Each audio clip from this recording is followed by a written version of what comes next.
Problema pa rin ang baha sa Kalumpit, Bulacan. Lumulusong na ang ilang residente para pumunta sa mga evacuation center. At nakatutok doon live si Jamie Santos. Jamie.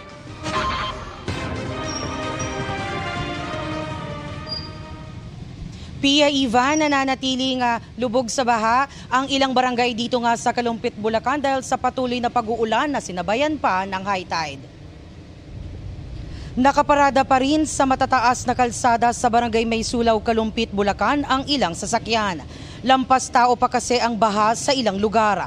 Kaya ang mga residente, bangka ang sasakyan pauwi sa kani-kanilang mga bahay. Nasa 58 pamilya ang inilikas. Dahil sa pag-uulan na nasabayan pa ng high tide, may mga residenteng lumikas at nagtungo sa evacuation center. Para makarating sa evacuation center, no choice sila kung hindi lumusong sa baha. Ang ginang na ito, piniling sa evacuation manatili lalo't may kasama silang baby. Hanggang tuhod naman ang baha sa Doña Damiana de Leon Elementary School sa Barangay San Miguel. Pinagmomodule na lang muna ang mga estudyante bukas.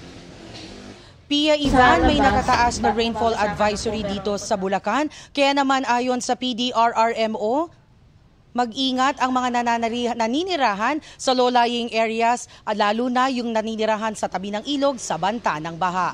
At yan ang latest mula rito sa Kalumpit, Bulacan. Balik sa iyo, Pia Ivan. Ingat at maraming salamat, Jamie Santos.